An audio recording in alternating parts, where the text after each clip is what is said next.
today to make a request from one of our viewers. His name is Snake's Dough. Home calling, what a time to live and learn. Becca Brand, the Iron Cook, comes back with their yummy recipes.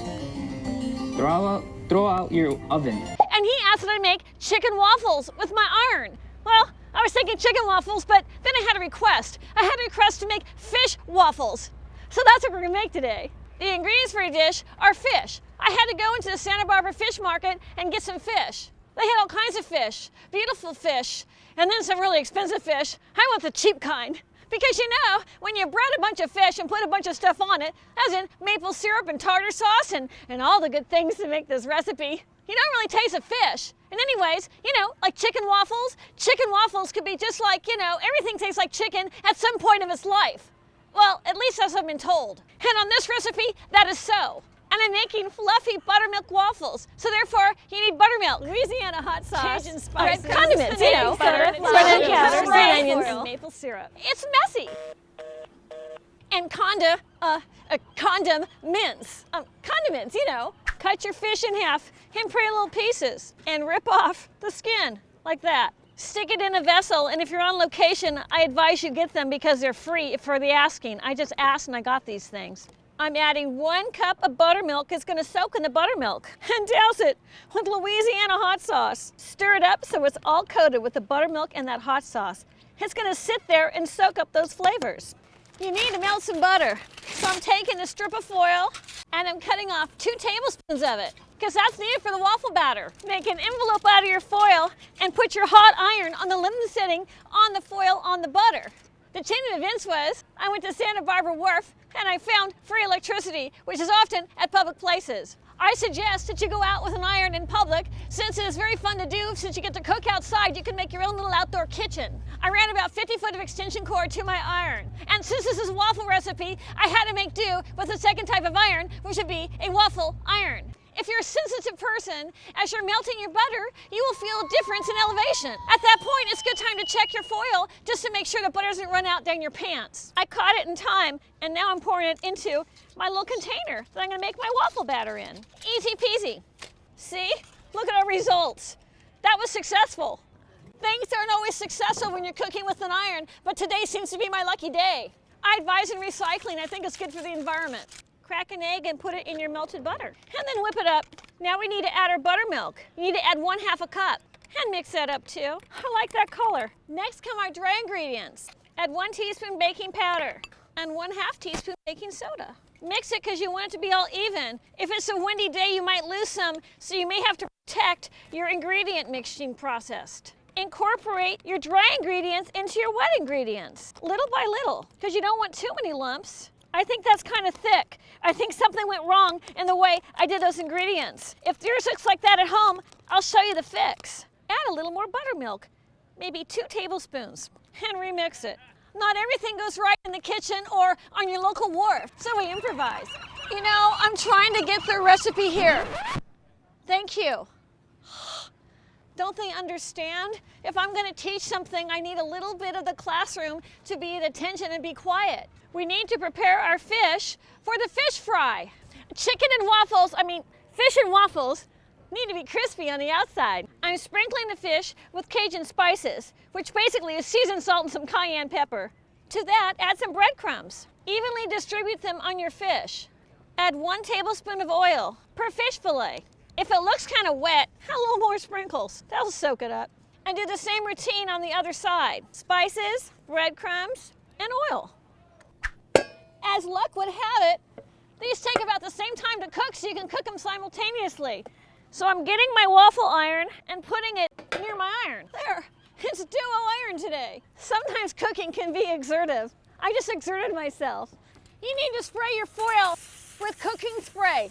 And try not to breathe it because it is toxic. I think I got Goldie. I'm sorry. You okay? I don't think you're supposed to have oil in water. If you get oil spills on water, it can kill fish. I think that's a big problem with, like, you know, our oceans. And spray the other side. You think I'd learn the first time.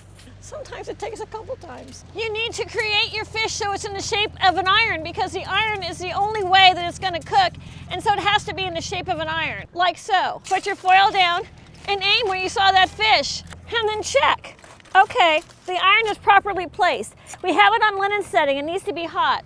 I need to check. Yeah, that's pretty hot. I often have to turn it on and on. It has a safety feature that goes off every 10 minutes, and if I talk too much, it just won't work.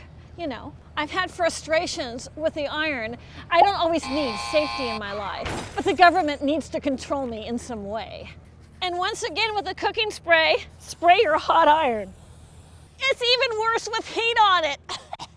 And then you need to pour in your waffle batter and then dump a whole lot of cheese in there. That's half a cup because I want it really cheesy. Uh-oh. Houston, we have a gravitational pull to the right. That's trouble now. So we need to settle up our iron thing so it doesn't like all go out one end. Uh-oh. For safety purposes, this is just gonna go on that dock. Okay.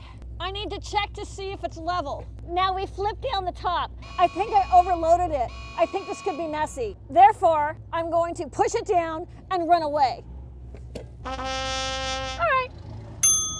At this point in my life, I need to check my fish. I don't want it overcooked. I see a sizzle. That's great. Oh yeah, that looks delicious. Time to flip it.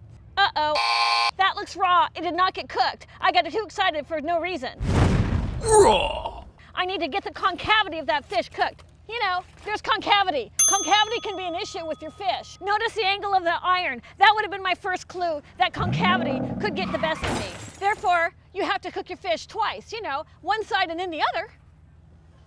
If you've ever used a waffle iron, this is how it goes. As long as there's steam coming up, that means it's not quite finished. Once the steam starts, you better take the iron out, otherwise you're gonna burn it. But there is steam. I can still cook my fish at this time in the recipe, so I'm going to. I am not getting my reflection time. Part of the reason I cook out on the wharf is to have some solace and some time with Goldie to discuss life. Usually my recipes take a very long time, but I seem to have double the action with both of these irons, and so therefore we've had less time to catch up. And we've been interrupted. There has been some battles over here on this wharf. There has been fish that have had trouble today. There was this tug-of-war fight that Goldie and I witnessed. We didn't know what the outcome would be. We saw two birds fighting with each other. And you know, it was so weird. They were grabbing each other's beaks. I didn't know what was going on with that beak thing going on there. I didn't know what this squabble was about. Goldie and I were interested in the curiosity of life. What's with two birds that are biting each other in the beak and squawking a lot? I mean, there seemed to be turmoil. There's a lot of turmoil in life. There's a lot of things that happen when we're not expecting it. We could be in a little fight with our friend we had no idea was coming up. You know, things were bubbling to the surface, and all of a sudden you're biting your friend on the beak. Oh yeah, that looks good. Time for the flip.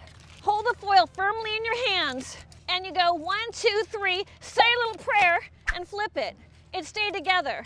That was good. Now that side needs to be flipped, and I'm telling you, I want it to be really crispy, so I'm adding more oil. And there goes your iron. I think the concavity got out of the recipe. Time to check the waffle. The steam seems to be lessening at this point. Oh yeah, that looks great. Onto the plate it goes. Voila. I'm gonna add some green onions. My fish is almost done. And a little lemon too. That looks great. That fish looks yummy. A little green onions, bing, and some tartar sauce. We got action, Jackson. And add your maple syrup. Oh, yum. And the lemon. Time to try it. Oh, yum. That looks great.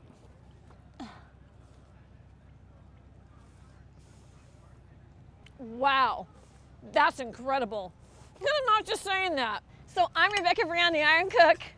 Subscribe to my channel. Let's keep making more recipes. And thanks Snake's Dough for suggesting this chicken and waffles, fish and waffles recipe. Say bye-bye, Goldie. Now she's blowing your kisses. And so am I.